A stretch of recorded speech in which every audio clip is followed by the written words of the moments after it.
What's going on, everybody? Welcome back here to the Justin Diedrich channel. We are returning with our college football weekly previews. I took a few weeks off. I just got really busy with college and school and all that, but we are back with this for another episode. As always, we're going to go over the past week's games and look forward towards week 9 and talk about those games a little bit. Again, I apologize. They're still doing construction outside my apartment, so I apologize if you guys can hear that. I don't know what comes through in the audio and what doesn't. I'll figure that out while editing, and I'll try my best to fix it. But if you guys do hear construction noises, I apologize. We're going to get started. Let's talk about these weekend games. Talk about last week. Of course, Oregon went into Purdue. Everyone thought it's the spoiler makers. They're going to upset them. That didn't happen. 35-0. Duke got their first ever win against Florida State in their program history, which is pretty cool. BYU stays undefeated with a win over Oklahoma State. Looking to Saturday, my Bearcats went away with a win against Arizona State at home, which was big. That pushes them to 5-2. Still no receiving any votes. Their two losses are Texas Tech and Pittsburgh, Pittsburgh is still undefeated, and Texas Tech is a good team. I believe they're also 5-2. LSU, of course, my other team. They go to Cincinnati. That's my actual college team, and then LSU is who I rooted for before I was in college, and of course I still root for them. If you didn't know, LSU went away with Arkansas. Arkansas, of course, last week upset Tennessee in Arkansas, so that was big. A lot of people thought Arkansas could do it again. LSU said, no, we're going to win by 24 points. Miami and Louisville, this was probably game of the week. Miami came away with a 52-45 win. Cam Ward, he put up 319 yards, 4 touchdowns through the air. Tyler Show on the other side, 342 yards and 4 touchdowns. So a lot of work through the air in the passing game for both these teams. It went back and forth, back and forth, 3-0, 3-7, 10-7, 17-7, 17-14, 24-14, 24-17, 31-17, 31-24, 31-31, 38-31, 38-38, 45-38, 52-38, 52-45. The last score was Ja'Cory Brooks with 54 seconds, and of course, Miami ended up winning the game. I think, again, everyone wants to point to the refs of Miami, and I can admit they've been helped out by the referees in some of these games. However, they're still an undefeated football team, and they're still a very good football team. There's no denying the talent on that team, especially with Cam Ward. You guys know I'm huge Cam Ward fans. Speaking of Cam Ward, mock draft coming later this week. You're going to want to turn on those post notifications and subscribe so you don't miss that video. But continue on. I think Miami has what it takes to make it pretty deep into the playoffs at this point. Of course, I think whenever the first college football playoff poll comes out, we'll react to that, and I'll make my own personal one and kind of stack it up to the official one and see how it compares. I think they'll be decently similar, but for now, I think Miami is probably deserving of top 5 spot. Virginia and Clemson. Virginia looked as though they were going to keep it close initially. It was 17-10 at half for Clemson, and Clemson really just started to pull away and ended up winning 48-31. But Virginia put up 31 points in Clemson. It's pretty impressive. Indiana stays undefeated with a 56-7 victory versus Nebraska. I expected Indiana to win. I did not expect them to win this big. Nebraska's still a good football team. They're 5-2 in the year. I think a lot of people still see them as those bottom feeders before Matt Rule and Dylan Raiola came in here. Raiola had a very bad day, I will say. Curtis Rourke got injured halfway through. They had to bring in Taven Jackson. It was really the rushing game that got Indiana through, as well as the turnovers from Dylan Raiola and that Nebraska offense. But Indiana is rolling, and they are very, very well in the spot of a playoff spot because they have Ohio State. I believe they have. Let's check this out officially. I do have all my notes up here. I can check the schedules. They have Michigan at home, and they play at Ohio State. Those are really their only 2 super difficult games, at Michigan State, hosting Washington, and then hosting Purdue. They have a very real chance to go 10-2 or 11-1, be in the Big 12 championship game, and make the playoffs. It is not far-fetched at this point at all. Missouri came away with a close win on Auburn. Army stays undefeated with a win over East Carolina. Rutgers drops to UCLA. Some controversy in the Wake Forest UConn game about ACC refs potentially not calling pass interference.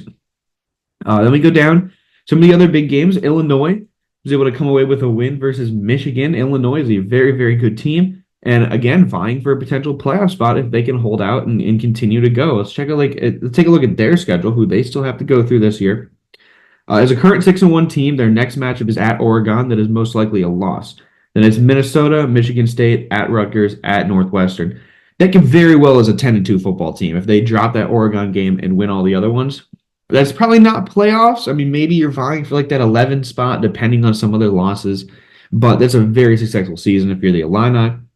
Alabama and Tennessee. Alabama drops their second game of the year at Neyland Stadium in Tennessee. This was kind of a train wreck game. I mean, 24-17, there wasn't a lot of offense being played. Jalen Milroe and Nico Iamaleava didn't look good at all, neither of them, to be honest. Dylan Sampson looked really good for Tennessee, and I'm pretty impressed with the Tennessee defense. However, I don't see either of these teams being serious championship contenders. I mean, Tennessee, I know they came away with that win. They lost to Arkansas the week before. If they didn't lose that game to Arkansas, they're probably a top 6, top 5 team right now. But I don't see them as real contenders. And that's my opinion. But they did come away with the win. Navy stays undefeated. Washington State is quietly pushing to be ranked and potentially for a playoff spot. You're gonna see this. It sounds crazy. But they're 6-1 and currently ranked number 26 in the country because they were the top team in the receiving votes category, which puts them at 26. Excuse me. The rest of their schedule is San Diego State, Utah State, New Mexico, Oregon State, and Wyoming. And I know that this is not a tough schedule at all. They win that out. Their only loss would be to Boise State on the road at Boise State, which is going to probably end as a playoff team. You're 11-1 with one loss to a playoff team. The committee can't ignore you. Washington State fans, you might potentially be vying for an at-large bid. 2 days ago, we had some action games. Colorado came away with a win against Arizona. Maryland stormed the field against USC. Baylor put up 59 points at Texas Tech and upset them. Texas A&M, they put a good fight put up by Mississippi State, but A&M continues to roll. They got the Tigers this week. We'll talk about that one in a little bit. But Michael Van Buren, I just want to shout him out for Mississippi State. 3 touchdowns, 242 passing yards, 1 interception. Pretty good day for him. Vandy, 24-14 against Ball State, a lot closer than it should have been. Iowa State narrowly escaped with a win against UCF, 38-35. They stay undefeated and still at the top of the Big 12 right now. It's them, BYU, but don't sleep on Kansas State. They just won 45-18 against West Virginia on the road in Morgantown. Michigan State upset Iowa. That was probably, I was really expecting Iowa to win that game, especially after the dominance they showed against Washington a week prior. And then we get down to these late night games. We'll real quickly mention UNLV are still probably fighting for that group of 5 playoff spot, as well as Florida putting up 48 and beating Kentucky. But the one people want to really hear about is Georgia, Texas. The benching of Quinn Ewers, and then going back to Quinn Ewers and the throwing bottles on the field and the interception that was overturned, and then it was overturned again, and Carson Beck can't throw a football. There's so much to go over about this game. First of all, Trevor Etienne looked good. 3 touchdowns, 87 yards on the ground. Carson Beck, 23 of 41, 175 passing yards, 0 touchdowns, 3 interceptions. He really has looked awful this year, and that's disappointing because I like him as a prospect. I really do. But he has just struggled, and as I watched last year's tape for Carson Beck and I compare it to this year, it doesn't look like the same guy. I'm not exactly sure what's going on with him. It doesn't look like the same guy. Neither with Quinn Ewers. He didn't look good in that first half. The second half, he really picked it up. He ended with 211 passing yards, 2 touchdowns, and 1 pick. Of course, Arch Manning got in for a little bit, only threw for 19 yards and rushed for -1. Texas just didn't look ready, in my opinion. They didn't look fully ready for this one. Georgia, of course, they were number 5. Texas was number 1, so you dropped that. I think people wanted to underrate Georgia after that Alabama loss, right? They're like, oh, Bama was blowing them out in the first half. Everyone wants to forget Georgia almost came back and won that game. They were 1 throw away from winning that game. Don't count out Georgia just yet. And now, I think after that win against Texas, people are listening to that. They're not counting out Georgia anymore. But before that game, I think people were. Can't just count out teams like that automatically. Looking ahead to week 9, we can kind of look at and see. Liberty is probably going to stay undefeated tonight against Kennesaw State. Of course, I'm recording this on Wednesday, and this is also going up on Wednesday night. Thursday night, this is a very interesting game. And you don't really expect much on a Thursday night, but number 19, 6-0 Pitt is hosting 5-1 Syracuse. This has a lot of implications. Pitt is currently one of the only 2 undefeated teams in the SEC. Of course, Clemson's undefeated in conference play. but not undefeated on the season. It is Pitt and Miami. Pitt has been very good, but so has Syracuse. Their one loss this year came at the beginning of the year, week 3, against Stanford at home, which honestly, if they don't drop that, they're a top 20 team right now. This is going to be a very, very good ACC battle. Of course, this is going to be a lot of deciding for who plays in the ACC championship game. Can Pitt potentially prove themselves as a real playoff contender? Keep an eye on the TVs on Thursday night. A lot of people are going to be watching football, of course, the NFL football. But I will be tuned in Syracuse versus Pittsburgh. Then Friday night, another, probably one of the most important games probably the most important game in all of the Group of 5. Boise State, UNLV, right? The winner of this is most likely the Group of 5 auto bid, because the winner of the Mountain West, I think this year will be the highest ranked team. Boise's currently 17. They're currently would have that Group of 5 auto bid for the highest ranked Group of 5 conference champion. If UNLV beats them, it's probably them, as long as they win out and don't drop anything stupid. And then in that case, you're maybe looking, if both those teams drop another one, you're maybe looking at Liberty undefeated. It's going to be one of these two teams, most likely. I think Boise State's personally going to take it, but 10:30 on a Friday night, I will be watching.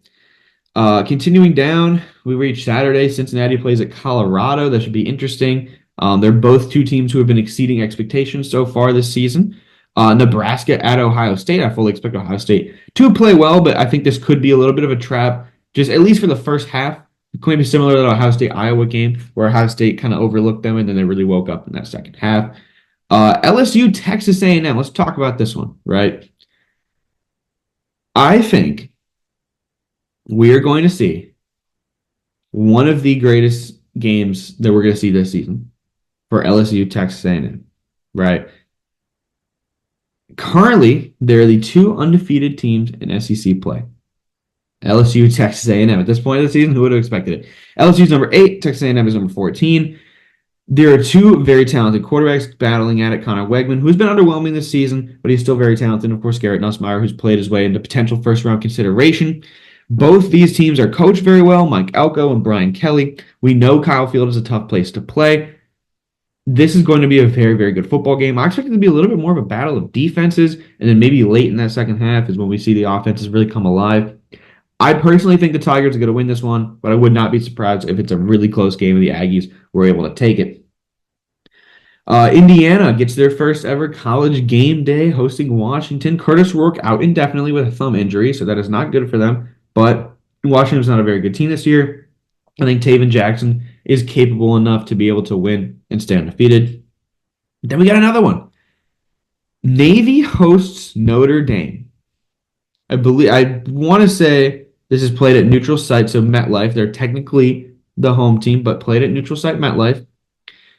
Navy has a chance to eliminate Notre Dame from playoff contention. If they drop a second one, 10-2, and no conference championship, they're out.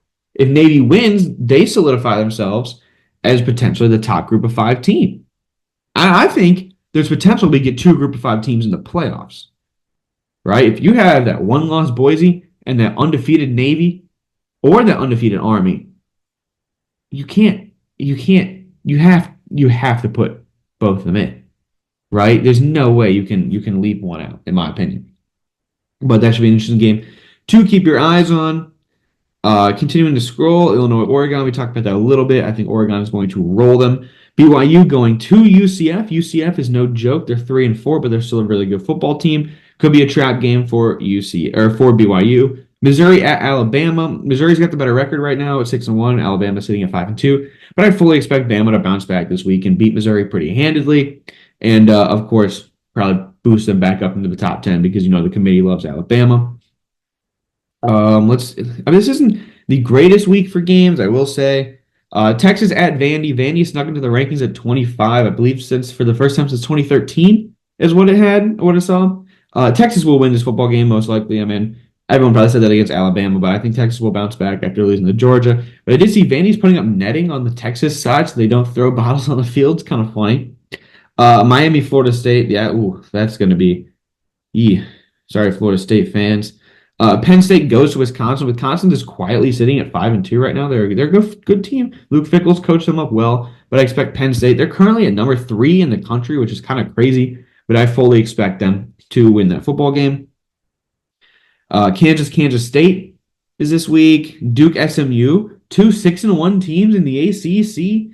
Duke hosting. This is just a quietly good game. I mean, who came into this season is like, yeah, Duke versus SMU week 9 is going to be peak college football.